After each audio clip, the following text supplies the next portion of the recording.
Good morning. This is Pastor Ezekiel Johnson of Great Commission Pentecostal Church. And this morning I come with a word of encouragement. And in our world, so much is going on, as you all know. The world all over has seen what has happened in America. And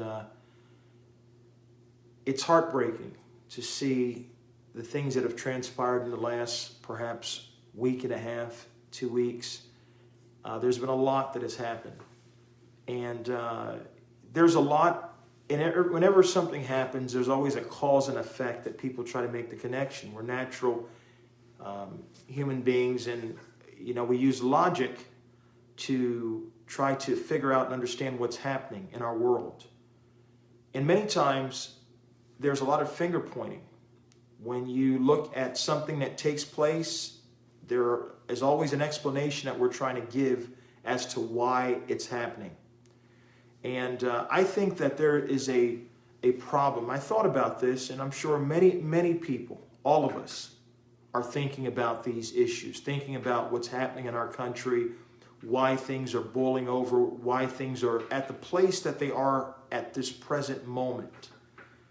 And I've given some thought to it, and I think one of the things, this is a pretty big thing, that happens is a word called hyperbole. You see, hyperbole just simply means to over-exaggerate an event or situation, but not to be taken literally. I think what has happened, the hyperbole has become the discussion, and people way over-exaggerate things and over-exaggerate another person's point of view or something that the other person's doing. And what happens is the hyperbole gets shot at the hyperbole. And after a while, we're not discussing. We're simply over-exaggerating things, and both sides are doing this, so nobody is listening to the truth. The truth never gets mentioned because the truth is not, hyped up enough. The truth doesn't really help to explain our story. That's not always the case. That's not always what's going on. But for much of the discussion, when people are talking about how other people think or what other people feel about an item or an issue, people on the other side of the aisle, as it were, many times the way that their position is portrayed by the party that's against that position is they hype it up so that the other party never thinks that you understand them and they don't understand you. And when there's not understanding, when there's a feeling that the other side does not want to understand, then nothing ever changes. Nothing ever gets done. And nobody wants to back off of the rhetoric that is hyperbole, exaggerated. Nobody wants to do that because they feel they're giving up ground and they're not going to be heard and their point will not get across and nothing will change. Well, among human beings, if you think we're just going to get things done, it's not going to happen. Some of the big things, especially the problem issues, contradictions, between people that live in the same country. But issues that drive us apart, wedge issues. If we ever are going to get things solved, things done, it's going to come through God. It's going to take the one that created us, the one that made us. And it's going to take us following his principles. Because the Bible talks about speaking the truth. Everybody wants to talk about speaking their truth. Well, I understand what they're saying by that, and I do. But I think I have to bring us back to this simple point that there's one truth. Facts are facts, and that's what we have to deal with. But when expressing our points to other people, we have to have enough faith in God to believe that I can just speak the truth. I don't have to over-exaggerate it. I don't have to overstate it. I just need to speak the truth in love.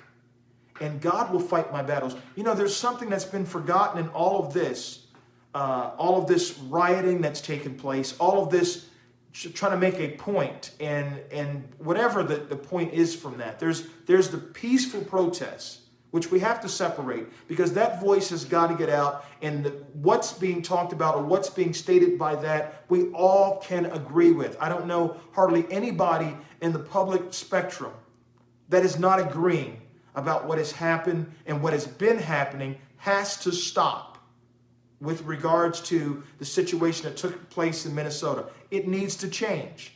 I think everybody, there's a strong consensus in our nation, and change is inevitable. Voices have been heard. The picture has spoken its thousands of words, and people have got the message.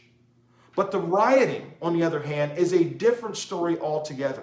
And you're not going to get anything accomplished, you're not going to get anything done by that, because the other side and everybody else that's feeling the pain of that's now being foisted on of all of society, it's too much to bear. Stabilization is gone, and that's the idea. I think some of them are organized, and they want to take the stability out of society. But when you do that, then we have nothing to stand on. We have nothing to build from. We have nothing to change, because everything has been destroyed. The devil is a liar, and his job, the Bible talks about his appointed job, his self-appointed job. The thief comes not but for to steal, to kill, and to destroy. Notice in what I said, there's this devolving of the situation. It doesn't get better. It ends in destruction. But Jesus says, I am come that you may have life, and life more abundantly. Many times the best things in life don't come with the pretty package. But when you begin to follow Jesus, his principles, his rules, his way of doing things, you'll see in the end, it's going to be better than it ever could be without him. Because he's the one that's able to speak peace to the troubled, stormy seas of our life. It takes faith to please God. It takes faith to even let God in the door, into the situation, into the arena, to begin to change things that are going on. But you got to know this, that there is no change like the change that God gives. Listen to this verse from Proverbs 21 and verse 1.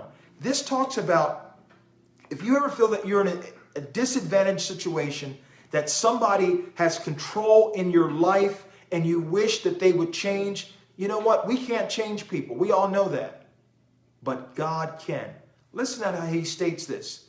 The heart of the king is in the hands of the Lord.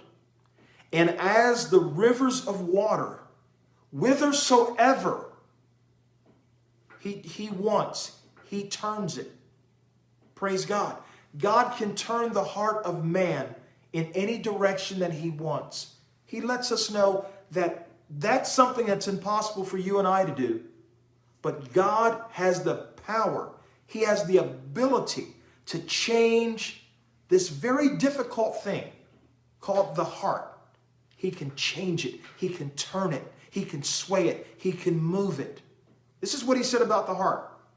The heart is deceitful above all things and desperately wicked. Who can know it? Only one. And only one can change it. This is Pastor Johnson saying, lift your head up, be encouraged, have faith in God, and have a great day.